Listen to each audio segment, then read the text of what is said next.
podcast Sempre a Different, onde exploramos histórias e experiências sobre a tecnologia e humanidade, diferentes perspectivas. Hoje, como anfitriões, estou eu, Manuel, e o Rui. Já agora, Rui, como é que estás hoje? Está tudo bem, aqui no Ótimo. mute.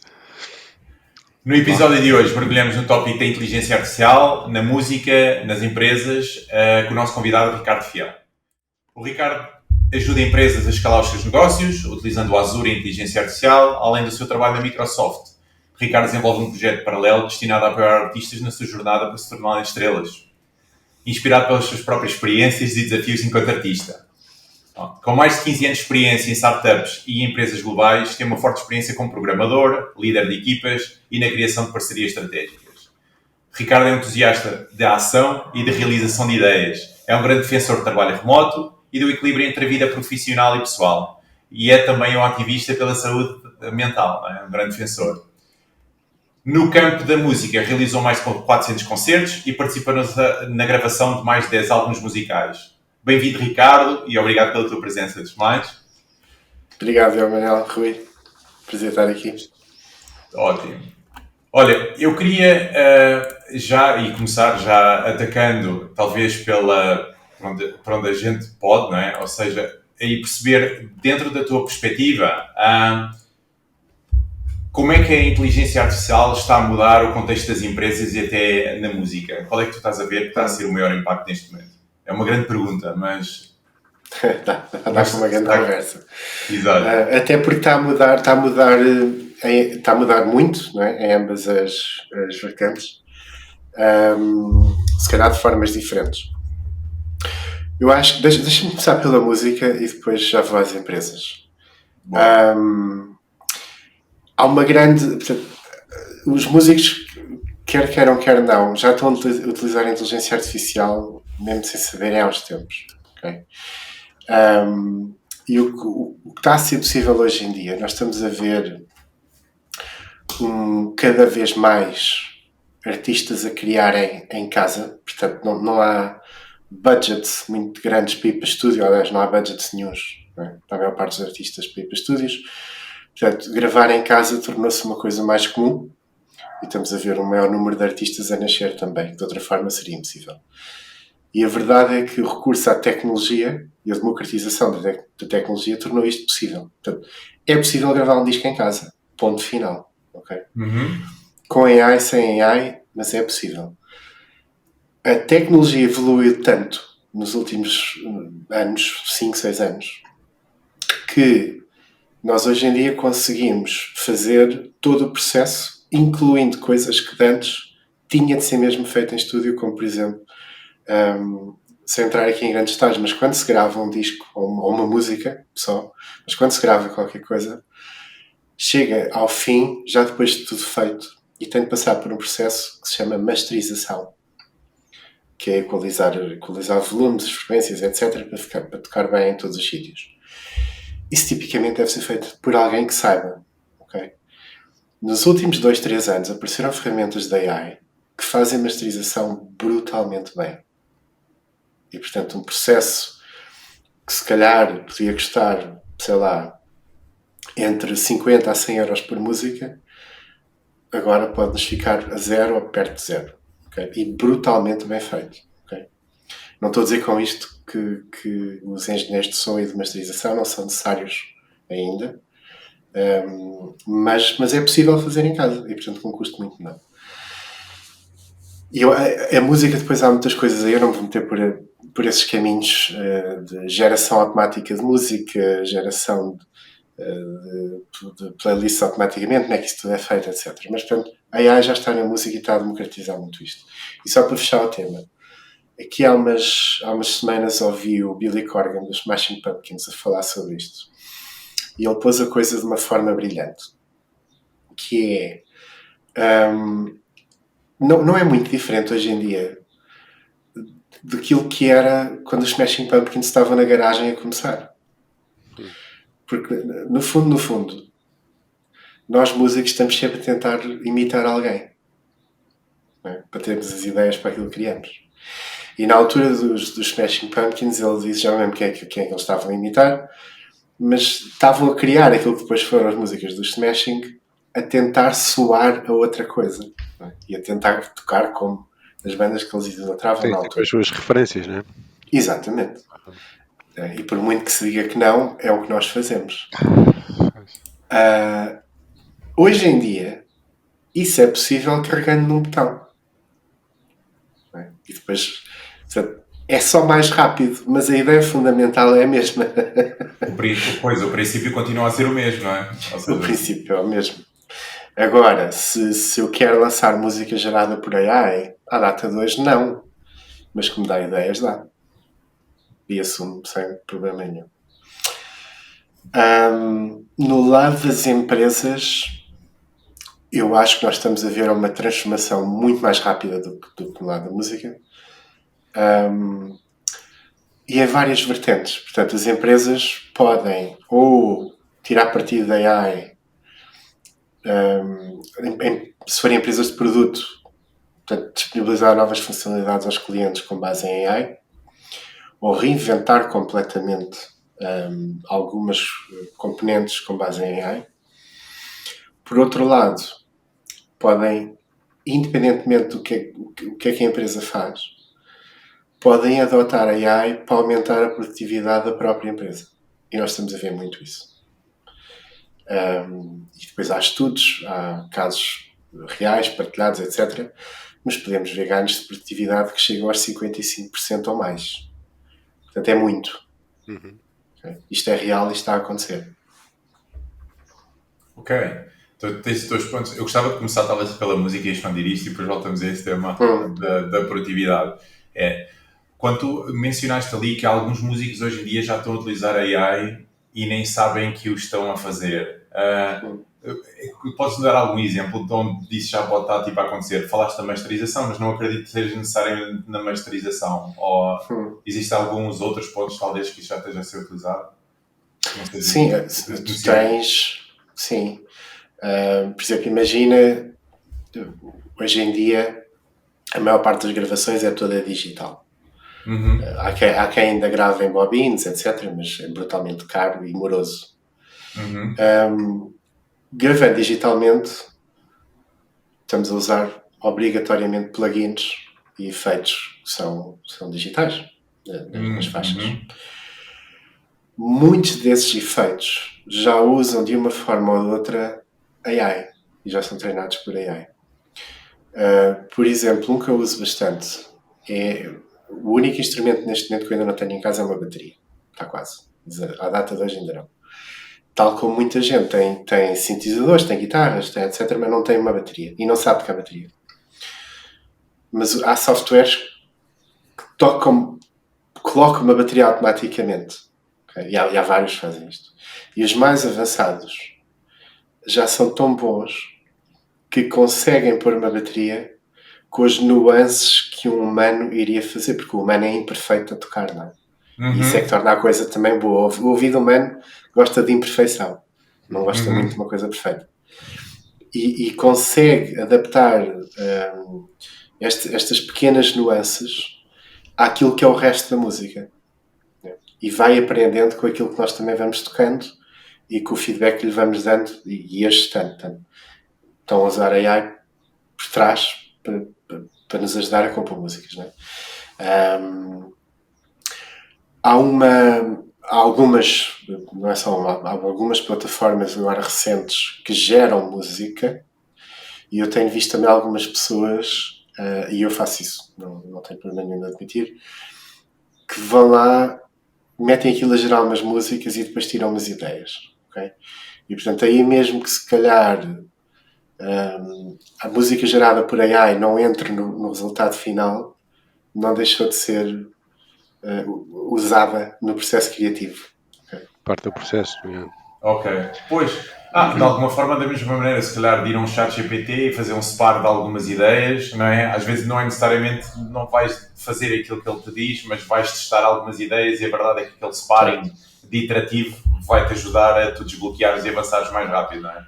Ou seja, continua a ser a tua iniciativa criativa, de alguma forma, não é? Mas...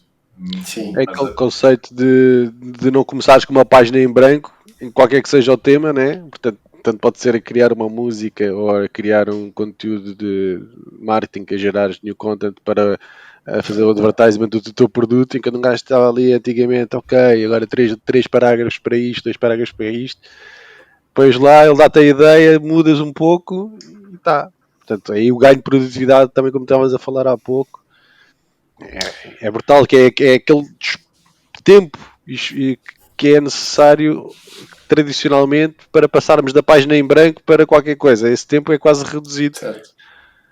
Então, Certo. Eu acho que tocaram aí em 2 pontos críticos e que depois também vai tocar a parte das empresas. Yeah. Um é a página em branco. Yeah. E hoje em dia já não é necessário começar de uma página em branco. Não é? Exato. Seja para o que for. Exato. Ainda esta semana, profissionalmente, tive de escrever o invite para um evento e assumo que usei o nosso Copilot. Okay? O resultado final foi escrito pelo Copilot. Não a 100%, mas ajudou-me bastante. E foi muito mais rápido. E depois é a questão de ser iterativo. E, portanto, nós... eu vejo este erro muitas vezes já acontecer. Esperamos, quando estamos a falar, eu acho que o termo é mesmo falar com AI e aprender a falar com AI. Estamos à espera de dizer uma coisa e ter logo o resultado. E nem sempre é assim. Portanto, isto é uma conversa. Isto são iterações. Não é? E quanto melhor formos aprendendo a falar com AI, melhor vai ser o resultado final. Ok. O que de alguma forma mimica aquilo que são as interações sociais, não é? Mesmo nesta nossa conversa nós vamos debatendo e iterando até de facto criar uma ideia, não é? No fim. Okay. Sim, mas aqui há pessoas que quando estão perante essas novas tecnologias, eles não é assim tão imediato.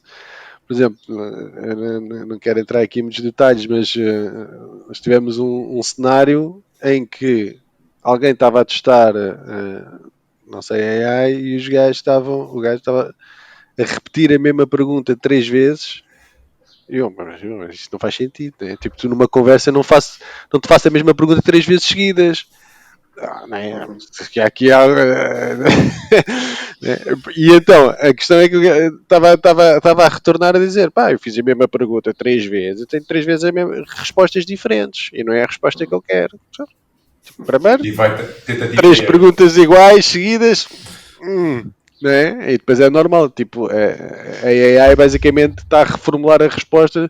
Se tu não gostas da primeira, faz um desvio para a segunda e depois um desvio para a terceira.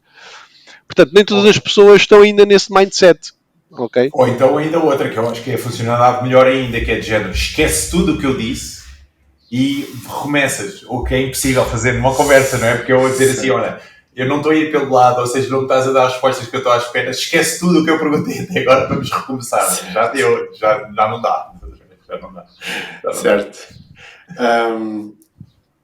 Eu acho que há um desafio de skilling. Okay?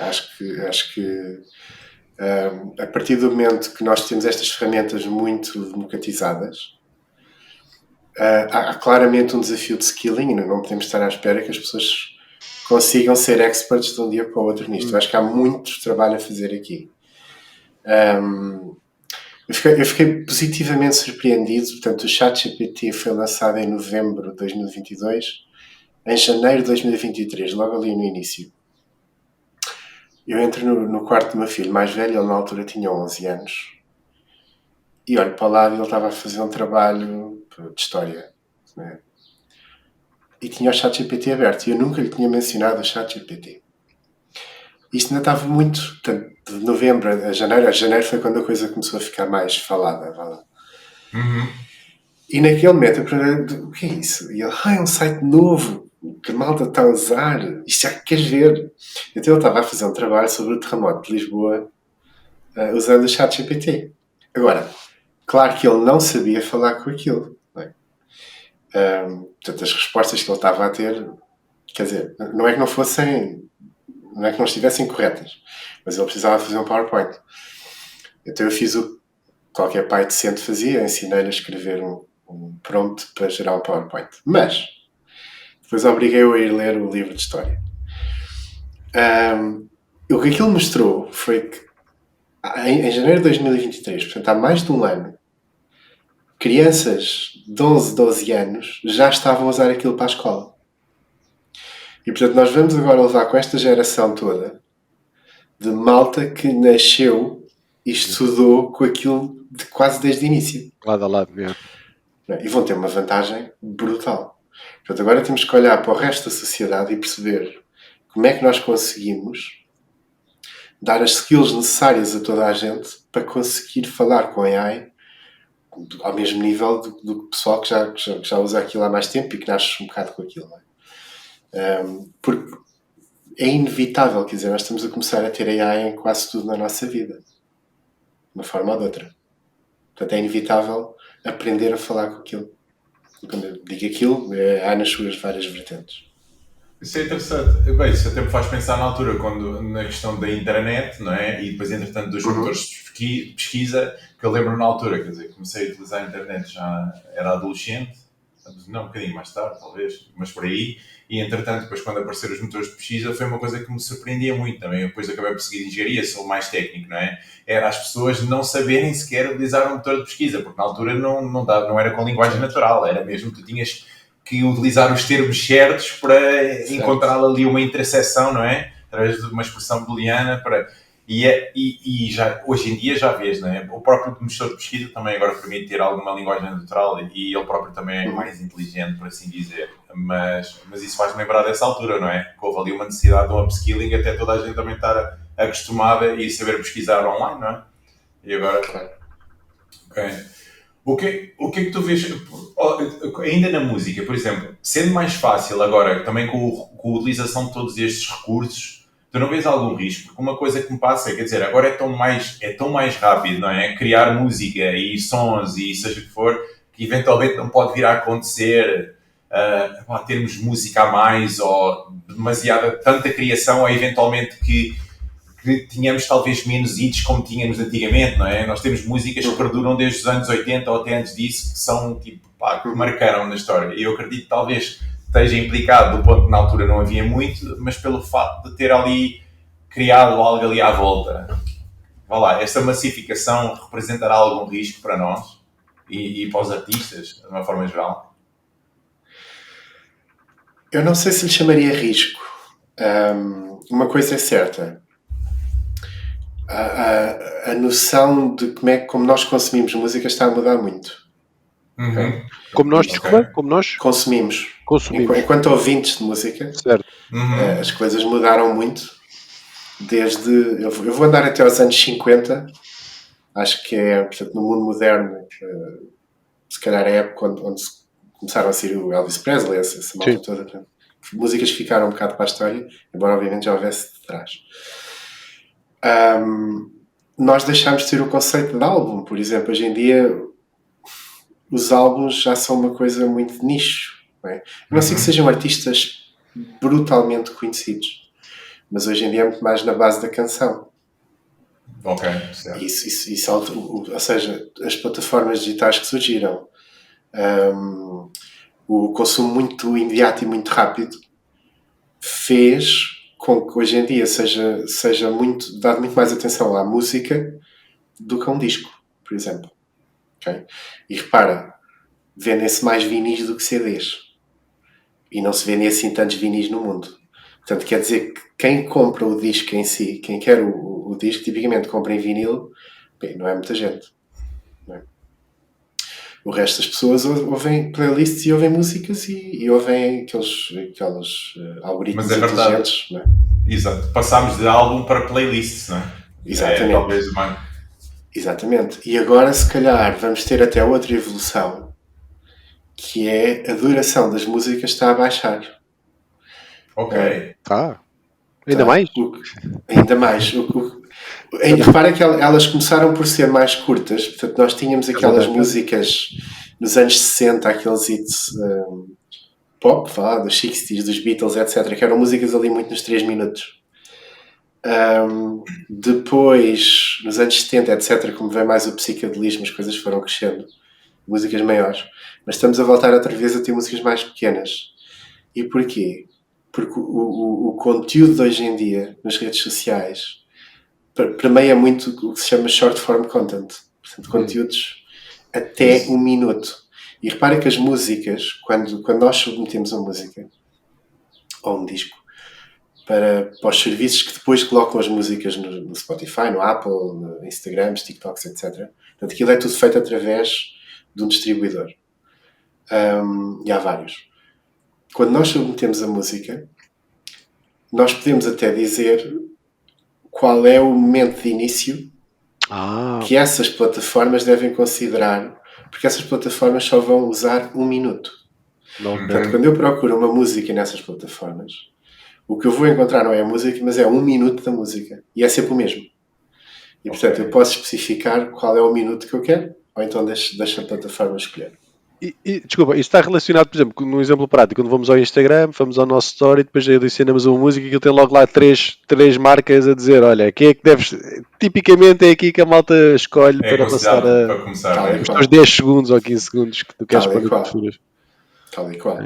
E, portanto, é o autor que diz isso ou aquilo é tipo já calculado? O autor pode dizer, a maior parte não diz, ok? E as plataformas escolhem. Mas estamos a ficar, portanto, se tens um minuto, então se calhar vais começar a ter músicas de um minuto. Pois. Não é? Porque é tudo muito mais rápido, muito mais imediato.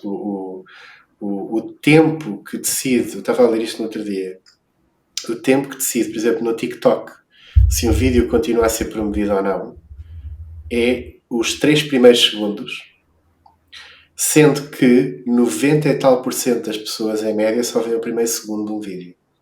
Antes de fazerem um swipe. Portanto, isto é 1 segundo gone. Ok? 1 minuto já é muito tempo hoje em dia. Portanto, isto altera tudo. Altera a noção de música, quanto tempo deve ter, altera o que é um videoclipe hoje em dia. Para que é que se faz um videoclipe? Onde é que isso vai passar? Porque um videoclipe potencialmente pode ser caro. Claro. Não só em tempo, não só em dinheiro, mas em tempo de fazer. Isso. Portanto, ainda se faz. Não é? Portanto, os hábitos estão a mudar muito. Portanto, eu não lhe chamaria riscos. Eu acho que há aqui... claramente vamos ter muito mais música. Se vamos ter muito mais música, vamos ter muito mais má música também. Faz parte disso.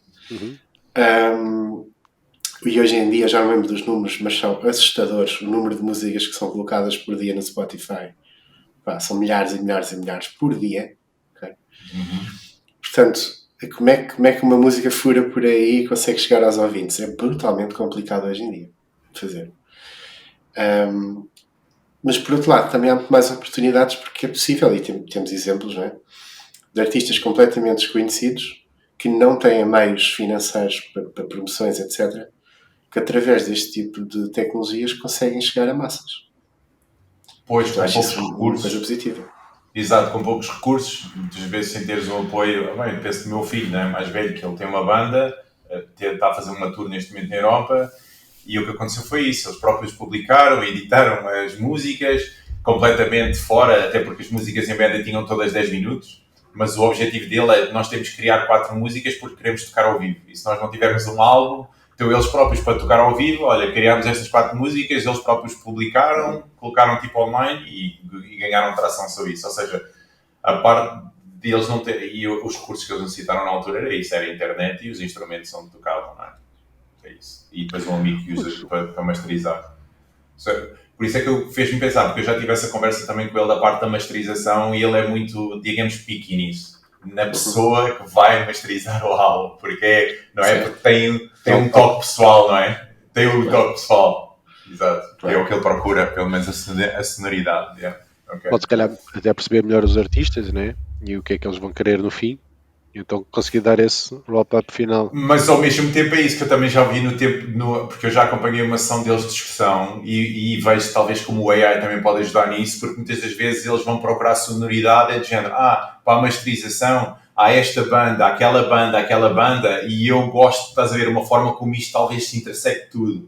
Então eu procuro algo dentro desta masterização para o meu álbum. E a verdade é que tu vais falar com o mestre masterizador, vai lá o sonoplasta, ou não sei como é que se chama, mas pronto, mas que, olha, dentro desta parte de inspiração da masterização, não é? Que é na prática o que podemos talvez alimentar o AI, a dizer, olha, inspira-te, não é? Nesta forma, neste tom, nesta sonorização para fazeres o teu trabalho. Okay. Deixa-me divagar aqui um bocadinho, que é... Portanto, se calhar o que podemos ver agora, até daqui mais para a frente, é mais pessoas a gerarem conteúdo, né? Isso aplica-se tanto na música como noutra coisa qualquer, conteúdo a surgir. Mas depois, no outro extremo, que neste caso a música, é os produtos de culto, né? Depois a música é uma arte, tem uma componente que distingue todo o resto dos outros produtos, que é paixão, é o fã que gosta da música e que segue a banda. Portanto, é uma arte, não é? Como tu segues um escritor, sem um novo livro, vais comprar. Ou a pintura, né? Sem um novo quadro, ou a nova exposição da Joana e toda a gente, uma nova peça e toda a gente vai ver. Porque é uma arte. Coca-Cola, eu gosto de Coca-Cola, mas eu não tenho paixão por Coca-Cola, né? Se aparecer amanhã uma vida similar, ou cerveja, eu gosto de beber cerveja, mas não sou apaixonado pela Sagres ou pela Superboc, né? Portanto, é diferente, a música é diferente. Certo. E então, como é que será o mundo daqui a 20 anos, quando as nossas bandas, não é as nossas, porque são as bandas atuais de culto, né? Tipo os Metallica, os Pearl Jam, que agora vêm outra vez e esgotaram tudo. Portanto, essas bandas que surgiram há 30 anos ou mais e passaram este tempo todo, continuam a ser bandas de culto, e quando essas bandas desaparecerem, como é que ficará? Há bandas de culto novas, ou estas bandas novas não têm esse espaço porque não lhes é permitido, no meio de tanto ruído, tanto conteúdo, surgir esse spike de paixão por um grande número de pessoas que as eleva a banda de culto, né? Como é que isto será daqui a 10 anos, 20 anos? Uma boa pergunta, porque isto está a andar tão depressa que eu nem sei como é que será daqui a 5. Mas eu acho que as pessoas normalmente seguem, e estavas a dizer-me também da paixão, seguem não a música em si, mas aquilo que o artista representa. Ok, certo. E eu acho que as novas gerações também estão a arranjar ídolos de uma forma ou de outra que seguem. Agora, se vamos ter bandas que duram em termos de que o impacto têm, como uns Beatles, uns Stones, não sei, não faço a menor ideia daqui a 20 anos o que pode acontecer, mas acredito que vais ter de uma forma ou de outra sempre pessoas muito icónicas que as gerações vão seguir. Okay?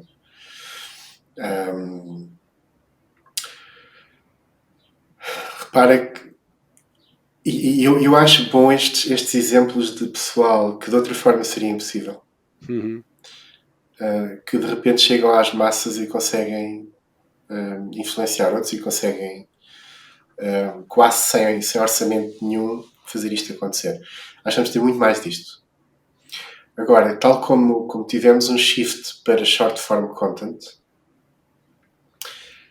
também não sei qual vai ser o futuro deste tipo de plataformas. Portanto, daqui a 10, 20 anos, que tipo de conteúdo estaremos a consumir? Mas, pode ser conteúdo gerado no momento para aquela pessoa. Porque tecnicamente isso é possível fazer, não é? E aí tens, em vez de teres uma playlist de músicas, tens uma playlist de música gerada no momento por AI só para ti. Exato. Para o teu mood, para que é aquele que tu... Já nem te pergunta. E ele até já sabe qual é que tu precisas de ouvir naquele momento, com base em algum tipo de padrão. Dependendo da box. Tal e qual.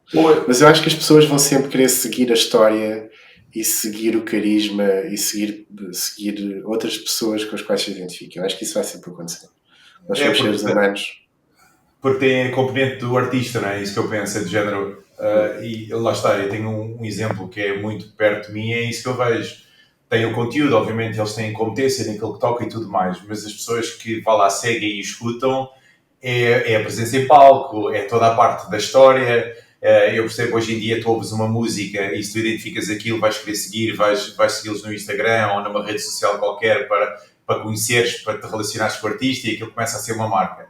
E eu acredito, por exemplo, como nós temos aqui em Portugal Chutes e Pontapés, não é? Que é de uma geração, ainda que cative talvez pelo aquilo que personifica, e de quando ser português e o movimento musical português e tudo mais, há bandas novas talvez a gerarem, como por exemplo, na altura eu lembro que quando era adolescente tinha um amigo na altura que tinha uma banda, não é? Que na altura quando era o punk rock e tudo mais, e aquilo também significava um movimento, não é? E as pessoas identificavam-se com a banda porque era um nicho. Não, isso. E do ponto de vista disto pode trazer, achas que vem, porque isto é um tema que se está sempre a falar, não é? E invariavelmente gostava de abordar isto na música. De que forma é que isto também pode ameaçar ou exigir aos músicos desenvolverem outras competências que até à data não eram necessárias, não é? Toda esta parte da tecnologia. Eu acho que os músicos já têm, hoje em dia, a desenvolver outras competências. E repara, não chega... Isto são discussões que às vezes têm para aí online que não mais acabam. E que são válidas. Não chega hoje em dia a fazer boa música. Porque eu conheço bandas quase desconhecidas que eu olho para aquilo e penso como é que é possível. Isto é muito, muito bom. É necessário hoje em dia aos artistas saberem fazer social media. Não há outra forma. Podem fazer as tours que quiserem, mas não há outra forma. Okay? E fazer uma tour é caro. Okay? Atenção, nem toda a gente consegue fazer. Lançar um disco em vinil, por exemplo, também é relativamente caro. Nem toda a gente consegue fazer. Usar o social media para criar uma conexão com os fãs é obrigatório. E, portanto, quem souber fazer isso muito bem vai ter a vida muito mais facilitada. Agora, fazer isso muito bem não é nada fácil. E depois tens artistas... No outro dia estava a falar com um que tem uma grande... Aliás, está numa grande editora de UK até. Já ganhou um Grammy, etc. E ele não se sente à vontade a expor-se em social media. E está com esse desafio. Ok? E depois vês artistas. Há uma, por exemplo, que é uma artista que se chama Wisp, que apareceu do nada. Porquê? Porque começou a ser muito conhecida no TikTok e de repente aquilo explodiu. E tu vais ao Spotify e tens uma artista com 3 músicas lançadas, sendo que uma música tem tipo 11 milhões de streams ou mais, ou 50 milhões, já não lembro qual é o número, mas estamos nos milhões. Por causa do TikTok. Ela fez aquilo muito bem, né? E explodiu. Agora, eu também acho que a métrica não deve ser streams no Spotify. Isso também é um erro. Okay? A métrica deve ser a conexão com os fãs. O engajamento, não é? Isso. E é isso que vai fazer a coisa perdurar ou não. Embora neste mundo seja muito fácil termos a tendência de olhar tipo, como é que estão os streams no Spotify, este post quantos likes é que tem, e eu acho isso errado. Eu já me preocupei com isso no passado e aquilo gera tanto stress que eu disse não pode ser por aqui o caminho. E então fui mesmo fazer cursos pagos de malta que é expert no tema e de repente caiu uma ficha. Isso, claro, não é nada disto, até porque isto só gera stress, não é? Agora que tem que se fazer social media bem, tem. Eu acho que ao longo da minha jornada como músico independente, lá, porque eu tenho o meu background de ter... Eu tive em editoras major, depois toquei muitos anos também lá como músico background do David Fonseca, e agora estou indie. Tenho uma editora em UK, mas é uma coisa super indie. Mas pelo meio da minha carreira a solo fui conhecendo outras pessoas no meio também e alguns ídolos da minha infância e com os quais até já trabalhei de uma forma ou de outra. Eu acho isso muito mais rico para mim do que chegar ao Spotify a dizer aí aos streams passaram 10 mil ou 50 mil. Okay? Porque passam os 50 mil como a seguir caem para os 5 mil. Quer dizer, é muito efêmero. Não é? Ter um disco em casa em vinil e dizer isto foi masterizado pelo Simon Scott do Slow Live, que era meu ídolo de infância, isso vai ficar para a vida. Não é? Ou fazer uma colaboração com alguém, ou etc. É preciso repensar também o que isto significa e a razão pela qual se faz música. E há cerca de 9 meses eu estava a falar com uma pessoa que se tornou minha coach e posso dizer que foi um momento um bocado transformador. Como é que eu olho para isto? Que eu questionei um bocado as coisas. E estava a ser um bocado comodista, porque no passado, eu lembro que com o David houve um ano, demos 86 concertos. E eu lembro-me, nós já nem soundcheck fazíamos, portanto, aquilo saíamos do hotel, íamos passear um bocadinho no que sítio fosse, e aparecíamos um bocadinho antes no sítio para tocar, pegávamos na guitarra, tocávamos e tchau. E portanto, tratavam de tudo por nós. E aquilo deixou-me muito mal habituado. E hoje em dia, eu dei por mim a ser tão molengas do género, e eu tenho que mudar as cordas a uma guitarra. Minha Nossa Senhora. Isto vai demorar 15 minutos. Pá, isto é impensável. E questionei uma série de coisas. Mas para que é que eu estou a fazer isto? Só dá trabalho? Blá, blá, blá. E essa pessoa fez-me ver porque é que tu estás a fazer música. E ao final do dia, se ninguém ouvir aquilo, eu estou a fazer música acima de tudo porque eu adoro fazer música. E aquilo mudou o meu chip completamente. Portanto, sim, faço social media. Sou muito bom a fazer coisa. Não. Estou a aprender todos os dias. Não dedico assim tanto tempo como gostaria. Mas adoro a sensação de o caminho de fazer uma música, depois tê-la pronta e partilhá-la com meia dúzia de pessoas e dizer, olha, vê lá isto aqui que acho que está pronto para lançar. E portanto, ir conhecendo gente, ir aumentando ligeiramente o que se chama a fanbase. Isso é a razão pela qual eu faço música. Não é mais nada. Okay?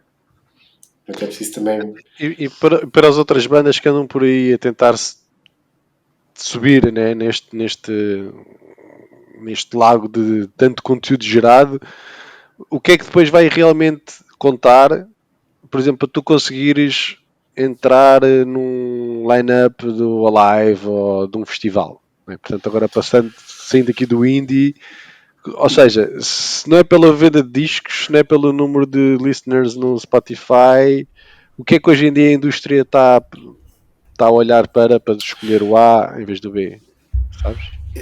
Eu acho que é ainda pela popularidade do Spotify, etc. E repara, isso, eu não estou a dizer que isso não é importante. Eu estou a dizer que isso não deve ser o end goal. Isso deve ser um reflexo de tudo o resto que se faz.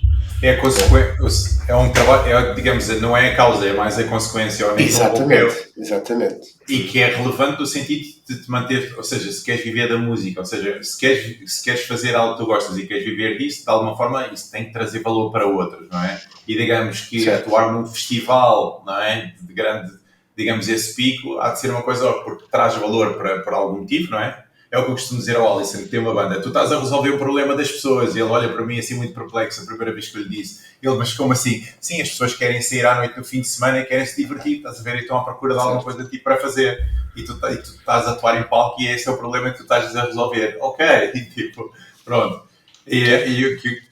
E a questão do festival é isso. Agora, é importante que não só que tu gostes da jornada, isto é uma das coisas que eu também, lá está, isto está muito associado também ao meu trabalho, que é de mentoria de carreira, que é de género, que tu gostes daquilo que tu faças e que tu precisas da jornada, mas dá uma forma que tu tragas valor e que tu estejas a resolver o problema de alguém para isso se manter sustentável. E aí era isso que eu estava a perceber, quando o Rui disse, porque tu queres tipo subir, digamos. Nem é tanta questão de subir, é quando mais tu te envolves, maior é a consequência, né? É o ripple effect. E quase que tu seres convidado para ir a um festival é mais a consequência do teu trabalho e do teu engajamento naquilo que tu estás a fazer com paixão e dedicação e conexão, do que propriamente, se calhar, o end goal. Sim, eu acho... E acho que os países funcionam de forma muito diferente. Portanto, há movimentos... Okay. Eu acho que em Portugal nós ainda temos super presos já ao conceito de disco. Se queres que eu te diga. Acho muito difícil uma banda fazer o que é que seja sem ter um disco cá fora. Quase como agora, coisa de entrada. Por exemplo, ainda não me meti a tocar ao vivo. Dei um concerto a solo, mas sei de todo o trabalho que vou ter em pôr a coisa a acontecer. Maior ainda não o fiz. Acho que será muito difícil sem ter disco, agência, management, portanto a estrutura toda posta. Okay? Depois, eu conheço pessoas que fizeram coisas que se calhar outras não estão dispostas a fazer ou que não podem fazer por um motivo ou por outro. Que é, vamos passar um mês à América numa carrinha e vamos correr a costa toda a tocar em sítios pequeninos para tentar pagar a viagem e a vender merchandise. Isso dá muito trabalho. Okay? Tens de ter merchandise para vender, tens que tratar de toda a logística de como é que isto se faz, arranjar outras bandas de lá que estejam dispostas também a que se calhar sejas o opening act lá da noite. Portanto, nem toda a gente quer ter esse trabalho. Isto dá trabalho. Okay? Forma mais fácil é conseguir ter uma editora e ter uma estrutura de management e agência por trás. E verdade seja dita, em Portugal isto ainda funciona assim. Okay? Portugal e não só. Mas depois tens estes circuitos mais indie, mais alternativos, que já começam a ser de outra forma. Até porque, repara, estes artistas que vêm do TikTok, esta Wisp que eu estava a dizer agora, aquilo foi um fenómeno. Ela lançou um EP, que se não me engano tem 3 músicas, depois de estar um ano em que lançou outras 3 músicas isoladamente. Portanto, ela ficou ultra conhecida sem ter álbum nenhum. Portanto, não é necessário um álbum. E nós temos que largar essa mentalidade. As pessoas não vão ver uma banda por causa do disco. Porque se fores perguntar às pessoas que ouvem rádio e que vão aos festivais, etc., para já quantas delas compram discos hoje em dia? E o número vai ser brutalmente baixo. E quantas delas ouviram aquele disco, mesmo que seja numa plataforma digital, do início ao fim? Exato. A porcentagem não é muito alta. Não, e tu vês mesmo nos álbuns dos artistas que tu vais lá ver e vês tendencialmente há sempre uma ou duas músicas que têm o número de ouvidas, digamos assim, ou de vezes que é reproduzida, é completamente disparo dos outros. Completamente. E por isso é que para artistas novos, uma coisa que eu aprendi quando estava a fazer esses cursos, que é malta, portanto, que tem agências e que faz isto de vida e que mostra aos artistas com quem trabalha e tu percebes, ok, ele sabe o que é que está a dizer. Eles dizem que quanto uma pessoa, um bom número é pensar, se não tivermos 50 mil seguidores, por exemplo, em social media, nem vale a pena pensar num disco, porque não temos audiência para tal. E o que vai acontecer é que vais ter uma música que é que foi promovida, que dispara, e o resto das músicas nem sequer ninguém ouve aquilo. Então, para que está com o trabalho todo? Está muito mais trabalho que criar um disco. Deve ser um disco deve ser um statement. Não é? Está aqui uma coisa com início e fim. Mas e é um bocado como o teu filho fez. Ele precisa ter ali qualquer coisa para mostrar, para conseguir tocar. Isso. Porque não vai. Isso. Portanto, a minha vida está errada, não é? Esta artista nova que estavas a falar, né? Portanto, ela tem um pouco, é muito conhecida no meio digital, mas depois tem pouco conteúdo clássico, vá. Porque o resto do conteúdo é todo digital. Como é que ela poderá, se a gente olhar para ela, como é que ela poderá, ela nunca vai poder atuar num headline num show, né? Portanto, como é que, porquê? Que tipo, não sei, com cenas de 3 minutos ou de 30 segundos, contam poucas, ou existem outros eventos, não é? Onde esta nova geração poderá entrar e influenciar as novas gerações, porque são eventos onde existem as novas gerações. Eu estou-me a lembrar daquela cena toda que acontece aí com os jogos e com os designers de histórias para crianças, tipo da plataforma do Webtoons, não sei se estás a par. Que é toda uma cena que, pá, quem tem mais de, se calhar, 16 anos não faz ideia o que aquilo é. Mas vêm artistas de todo lado porque os miúdos seguem aqueles artistas. Portanto, será esse o novo espaço destes novos artistas? Pode ser. Criar formatos diferentes, não é? Formatos diferentes. Gaming é uma coisa gigante para a música. Sim. Não é? Existem aquilo que se chama sync licensing, que é meter a música em filmes, anúncios, televisão, etc. Gaming faz parte disso. Há muito dinheiro a ser feito por artistas a meter músicas em jogos. Portanto, eu acho que nem todas as bandas têm de tocar ao vivo, ponto número 1. Pois. Aquele exemplo que eu dei, por exemplo, é uma banda que se chama Maps. Os Maps, quer dizer, é só uma pessoa, que é o James Chapman, ele já ganhou um Grammy. Não é um desconhecido. Ele produz discos para montes de gente hoje em dia. Mais do que se calhar a música própria. Ele não toca ao vivo. Pois tocou ao assim, início, mas nunca mais tocou.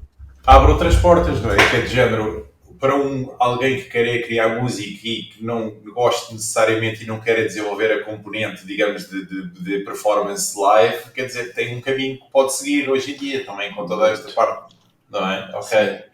Eu acho que hoje em dia tens sempre o caminho de sync licensing, que há muito dinheiro a ser feito aí.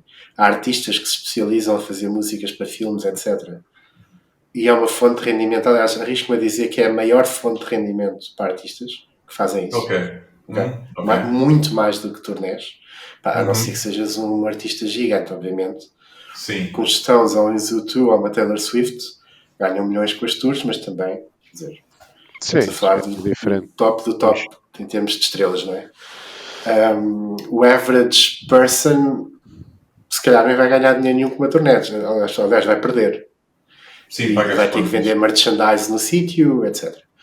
Portanto, tens as novas plataformas, tens o sync licensing, social media, há um montão de dinheiro a ser feito em social media por artistas, seja com parcerias, seja com as músicas que são usadas por marcas em social media. Portanto, há muitas plataformas hoje em dia onde fazer isso. E não deixa de ser curioso. Eu estava a ver uma notícia a semana passada. Já podemos dizer da nossa altura, acho que os Blur são uma banda relativamente grande. Okay? Os Blur foram tocar a um festival americano que é o Coachella, que é gigante. Agora, Sim. Um grande barraquedo. Ninguém conhecia aquilo. E chegaram ao ponto em que o Damon Albarn disse: epá, vocês nunca mais nos vão ver, portanto é bom que cantem esta música. E ninguém sabia aquilo. A única música que conheciam dos Blur, a única onde houve reação do público, foi o Song 2, porque está num jogo qualquer, já não lembro se é o FIFA, se é outra coisa qualquer, que é gigante. O resto das músicas de Blur, o Girls and Boys, etc., ninguém conhecia aquilo. Pois. Portanto, pois, porque são músicas que nós ouvíamos na rádio e hoje em dia também é isso, a nova geração também, quer dizer, não ouve rádio ou não passa. Por acaso tenho o meu filho mais novo, ele tem 10 anos, ele é aficionado por músicas dos anos 80. Pronto, mas a maioria não é. Certo. E eu acho que no outro lado do espectro tens uma banda, por exemplo, que eu adoro desde a minha juventude, que são os Slowdive, que nunca ninguém quis saber deles para nada, em que de repente eles começaram a ficar conhecidos com a nova geração. Lá está, 12, 14 anos, TikTok. São das bandas mais conhecidas no TikTok. E quando voltaram em 2016, 17, não me lembro, tocaram no seu primeiro festival na vida, que foi no Primavera Sound em Barcelona, para 25 mil pessoas, e são reis. E vais ao Spotify e tem milhões e milhões e milhões de streams. Ou seja, na altura deles, onde eles lançaram ali os discos em 90, 91, 92, até 96, vá lá, davam uns concertos e faziam umas tours, de repente ficam banda de culto, de repente entra ao TikTok, a malta mais nova descobre aquilo e aquilo explode por todo o lado, e hoje em dia já estão a lançar discos outra vez, etc. Portanto, tens o outro lado do espectro. Bem, mas isso até eu penso quando foi a altura do Rick Astley, né? Quando viram o meme com o Rick Roll. Não sei se vocês conhecem o meme, com o Never Gonna Give You Up, e era metido, aquele na altura deu um pico, que hoje em dia qualquer, digamos, o meu filho conhece, qualquer teenager conhece, sabe quem é que é o Rick Astley, não é? Porque de certeza que já foi pelo menos Rick Roll pelo menos uma vez. Também é uma forma de reativar isso. Ok. Olha, se calhar agora, não sei, Rui, queres que tens mais alguma pergunta aqui no âmbito da música? Estava à procura aqui do festival, acho que é o Comic Con que eles fizeram no Porto, né, este ano. É possível. Onde tiveram onde convidam uma série de malta também estrangeira, mas que são, que é malta que faz conteúdo online em que os miúdos hoje em dia seguem imenso. Portanto, se calhar o espaço para este tipo de festival, para esse tipo também de novos artistas. Bem, mas isso é uma coisa. Desde aquele clássico festival, tipo, na lama, Certo. no pó, no este. Mas eu lembro-me que há uns anos, não me lembro em que ano foi, se foi 2010, 2011, não me lembro. Fui tocar ao South by Southwest em Austin, Texas, e houve um momento que me marcou muito. Aliás, houve várias coisas que me marcaram muito, mas houve um momento em particular que eu fiquei, nós estamos a anos de luz disto, que é o South by Southwest não há grandes espetáculos. Portanto, o pessoal está ali a tocar na rua, sítios mais pequenos, muito acessíveis as bandas. E depois tens toda a malta que toca também, que não faz parte do festival, mas que aproveita ali a boleia e numa esquina qualquer está a dar um concerto. Pá, e eles tocam tão bem, mas tão bem, que é impressionante. Eu lembro-me de ir andar na rua, a descer lá uma avenida, e está um café com uma esplanada, mas assim meio homemade. E está uma banda que depois percebi era a família, ok? A tocar. Mas a tocar brutalmente bem.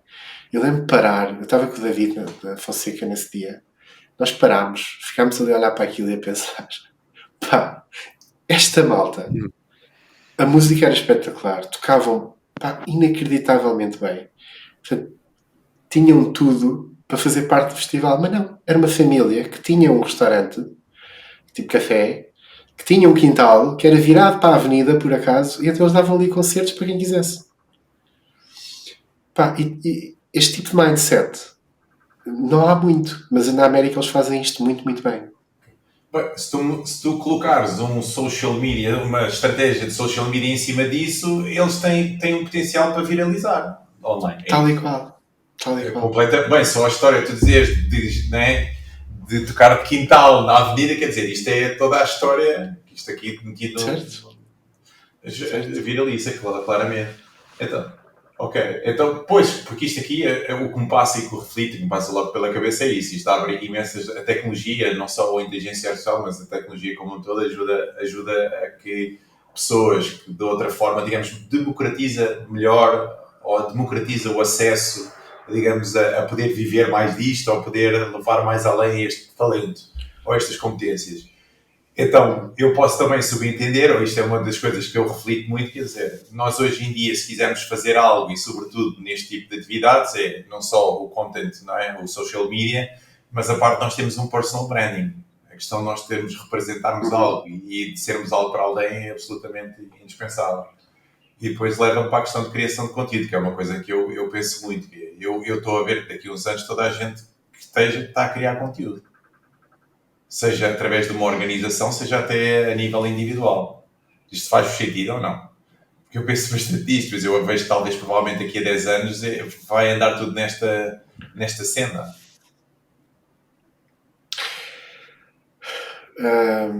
Bem, se não me engano, posso estar errado aqui, portanto não vou dizer números, mas estava a ler no outro dia uma coisa sobre isso. Gasta-se mais dinheiro em publicidade no YouTube e vê-se mais YouTube do que televisão. Uhum. Portanto, eu acho que hoje em dia quem for muito bom em social media tem a vida muito, muito mais facilitada em termos de vender o que é que seja artista, seja um produto, seja o que for. Portanto, uma boa estratégia de social media cria ligações fortes com uma fanbase, seja ela qual for. É muito mais fácil uma venda do que quer que seja que as pessoas queiram vender. Portanto, cada vez mais vai ser importante. E mesmo dentro das empresas, eu no outro dia estava a dar mentoria a uma pessoa e eu acredito fortemente nisto. The one thing.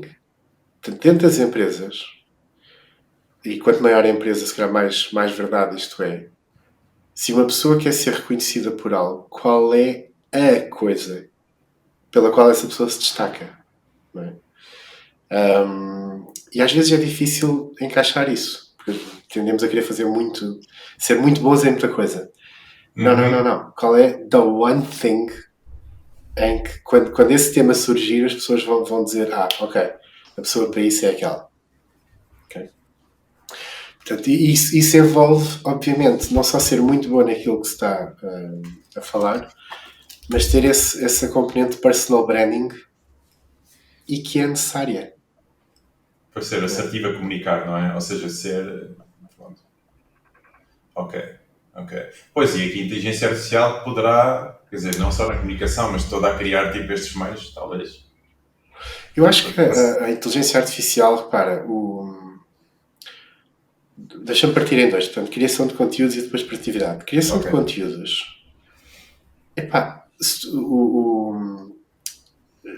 Posts em social media, tu já tens ferramentas para isso. Aliás, tu não precisas de mais do que o Copilot ou o ChatGPT para te fazer posts para um mês. O que eu acho, aliás, tens malta a lançar livros que são 100% escritos por AI, tens malta a lançar canais de vídeo que são 100% feitos por AI. Eu também não sei se é por aí o caminho, não sei, não estou nem a dizer nem que sim nem que não. O que eu acho é que quem souber usar aquilo ou como ponto de partida ou para melhorar o conteúdo que esteja a criar, vai ter uma vantagem clara sobre outras pessoas. Portanto, gerar conteúdo, sejam os quais forem, se eu puder ter uma ferramenta ou que me ajude a gerá-los, ou que me ajude a validá-los, ou que me dê ideias, ou que me torne a coisa mais apelativa, eu só vejo vantagens nisso. Eu uso imenso, posso dizer. E não só na parte de música, mas também na parte profissional. Portanto, eu uso imenso o Copilot, por exemplo, no dia-a-dia. Pois, e vou aproveitar esse teu gancho até para passar para outro tema, que é quando tu há pouco falaste, tens casos em que tu tens medido e está aprovado, não é? Que tu tens um aumento de produtividade de 55%. Em que situações é que tu tens, particularmente isto, tu notas isto? Podes dar alguns exemplos, por exemplo, produtividade, mas em que sentido? Ou seja, é nas ferramentas? Bem, temos o exemplo ali do que eu dei do meu filho com 11 anos a usar o ChatGPT para fazer um trabalho de história sobre o terremoto de Lisboa. Eu acho que vamos começar a ter cada vez mais isso. Não sei como é que as escolas vão lidar com isso. Acho que não devem proibir, porque vai ser impossível. É tipo a calculadora e os motores de busca, etc. Mas vamos ter de pensar como é que se lida com isso. A utilização da AI no dia-a-dia, e aqui vou ter que fazer o disclaimer, trabalhando na Microsoft estou mais exposto às ferramentas da Microsoft. Né? Há duas que são gigantes, que é, por um lado, temos aquilo a que chamamos, e não estou a fazer publicidade, ok? Mas temos aquilo a que chamamos portanto, o GitHub, que é a maior plataforma de developers do mundo, tem o que se chama um GitHub Copilot, que na prática escreve código de linguagens de programação por nós. Eu sou brutalmente fã daquilo. O Copilot, os números apontam para 55% de ganho de produtividade, números oficiais. Eu acho que o que tenho visto é mais do que isso. Na minha experiência pessoal, eu uso aquilo na base do diário. E eu dou por mim a não escrever uma linha de código, ele escreve-me tudo. Ok. Portanto, se nós tivermos, arredondando o número, mas para 50% de ganho de produtividade, isto representa, eu até fiz um projeto open source para brincar às vezes com as audiências, que é uma calculadora de quanto dinheiro é que isto representa. Okay? Porque se pegares no salário do developer, gastas, o Copilot tem vários pricings, mas começa ali nos $9. Portanto, se gastares $9 por pessoa, para lhe dar 55% de produtividade, o que é que isso significa ao fim do mês? Multiplica pelo número de developers com o salário médio. Isto há duas coisas. Ou estás a poupar imenso tempo à malta e, quer dizer, podem trabalhar até quarta ao fim da manhã e ir para casa.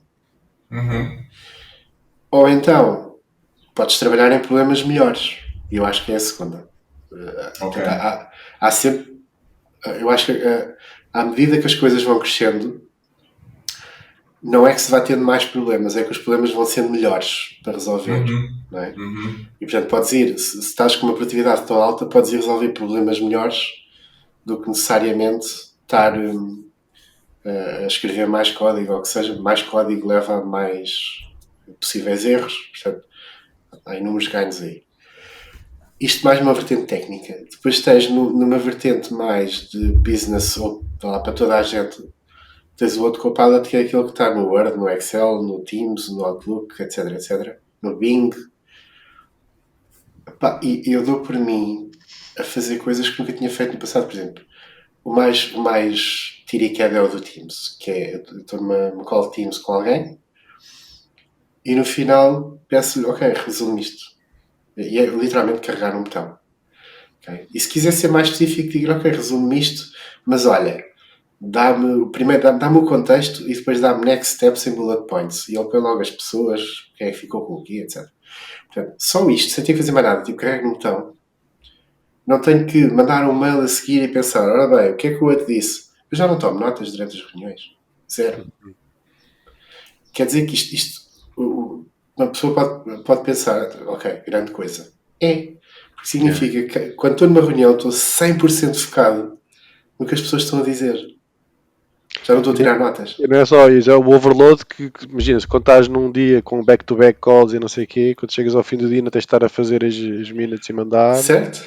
Exatamente. É. Exatamente. Ou seja, vai-te Pois, poupar se calhar 2 horas do teu tempo só porque não tens nós de temos estar a um rever exemplo. e coisa, e este é para o Zé, este é para o Manel. Certo? Pois, no último episódio nós falámos sobre isso. Estávamos a falar também com o médico que era, quer dizer, Certo. e ele próprio estava a identificar que era a grande parte do trabalho que eles fazem é muito administrativo, que é, estás a escrever um relatório, estás a processar toda a informação. E a verdade do que está mesmo é a prática da medicina, não é necessariamente a criação de dos artefactos, ainda que sejam necessários. Certo. Eu já vou aí à medicina, porque tenho estado envolvido num outro projeto interessante aí. Mas, portanto, este tipo de ferramentas, e não é só o Copilot, mas o Copilot é o maior acho eu, neste momento do mundo. Para, estou no Teams, carrego no botão, está feito. Eu chego à sexta-feira e no meu calendário tenho lá um reminder. Eu chego à sexta-feira às 4 da tarde e vou ao Copilot e digo assim, e já tenho o texto já feito, né? Portanto é só copy-paste para lá, em que há um prompt que me vai dizer se há algum e-mail que eu tenha mesmo de responder antes do fim de semana. Porque chegamos ao fim de semana, pá, de certeza que houve e-mails que eu não vi, de certeza que houve coisas que eu disse já respondo e não respondi. Epá, eu chego à sexta-feira tipo, go. E só ver ele vai-me dizer. Ok?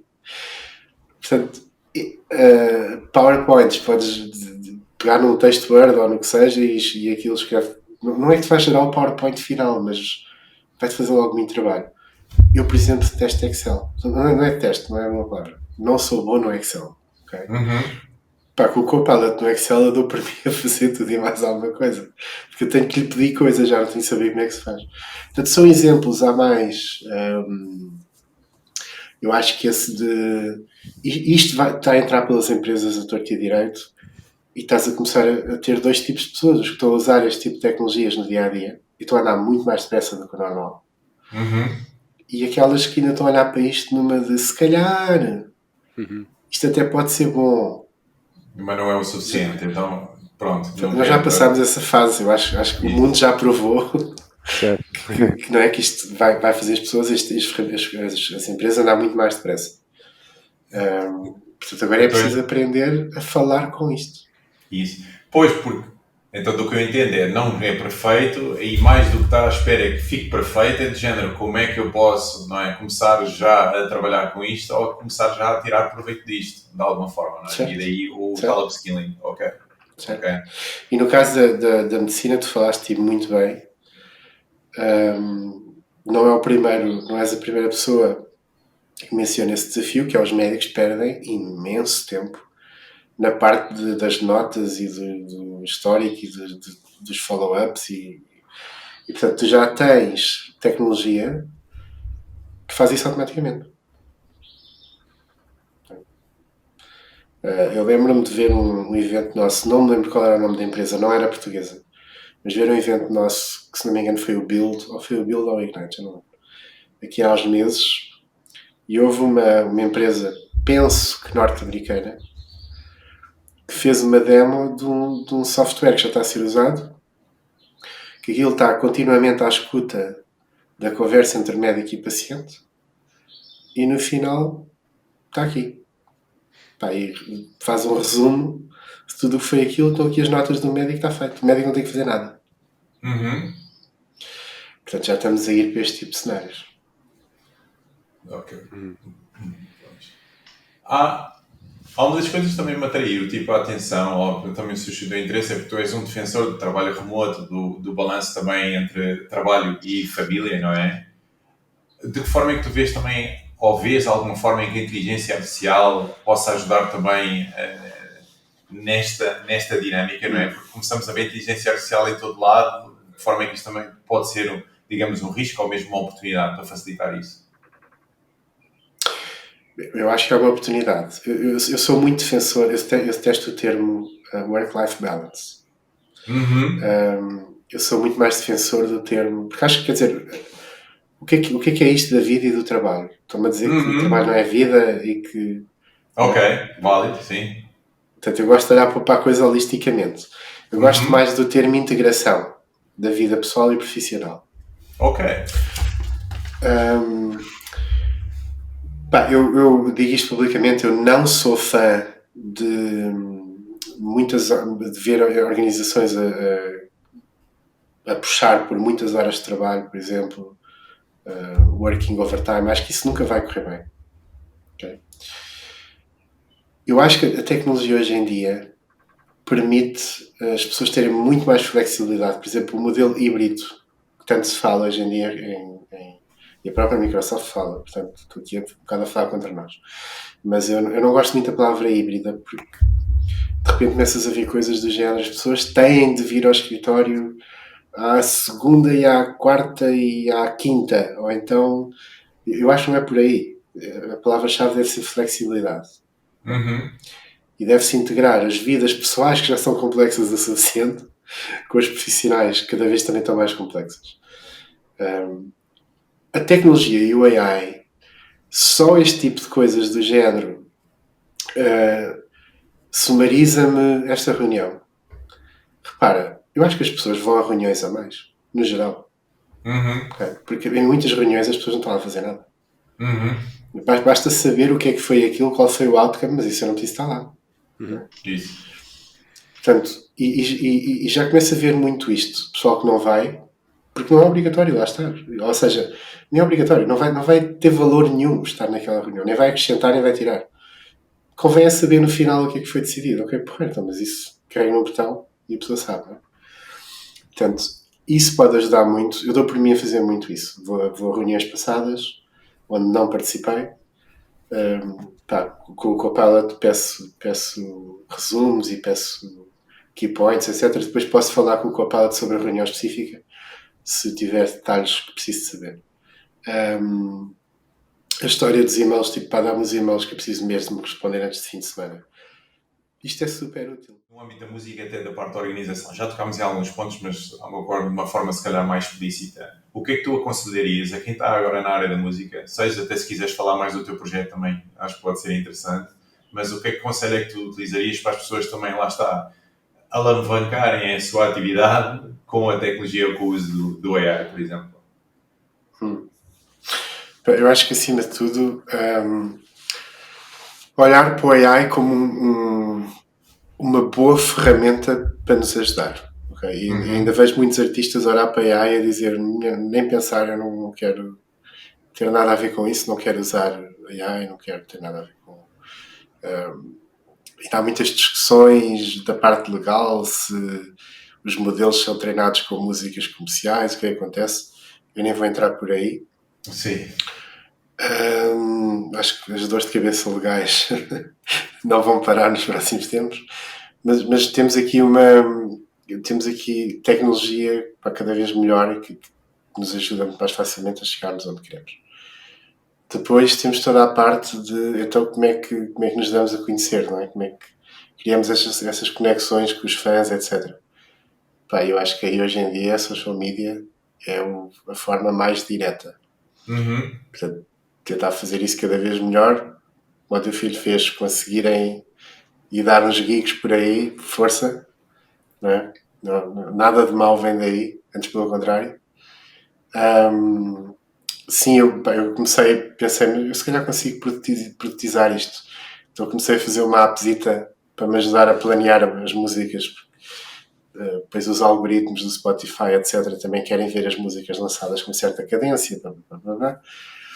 Então, criei uma app que se chama Tune Rocket, que ajuda-me a planear a música, perceber depois como é que ela está a progredir no Spotify com algumas coisas que não são visíveis na aplicação, e ajuda-me a gerar conteúdos para social media. Portanto, ainda está muito no início. Eu abri esta semana os primeiros users para beta, mas já me ajudou imenso. O último release que fiz já fui para ali. E curiosamente ou não, foi o que teve mais reach até agora. Portanto, acima de tudo, olhar para isto está aqui algo para nos ajudar. não é algo que vá contra nós. Não é? Portanto, tirem o máximo partido disso. Ok. E na empresa, digamos, para um colaborador que hoje em dia veja ainda, não, porque no outro dia até próprio li, não é? Eu ainda aprecio o conteúdo que não é gerado, ou que não tem o review. Eu utilizo, né? Eu apoio-me, sobretudo para me corrigir a ortografia e tudo, e até dar algumas dicas, não é? de clareza da mensagem. Mas o que é que dirias para alguém que nunca tocou, ainda está cético, talvez, e nem sabe por onde é que há de começar? Qual é que é, talvez, as melhores maneiras de começar a olhar para isso como ferramenta de aumentar a produtividade no seu trabalho? Eu acho que numa empresa, repara, o valor de uma pessoa não está em escrever um e-mail. Uhum. Portanto, numa empresa, aqui eu não consigo arranjar uma alternativa sem estar na prática a fazer publicidade, mas Sim. ter o Copilot e carregar um botão no Teams e gerar drafts, por exemplo, dos e-mails automaticamente, Excel, etc. Pá, só isso. Estamos a falar de um ganho de produtividade imediato. Isso.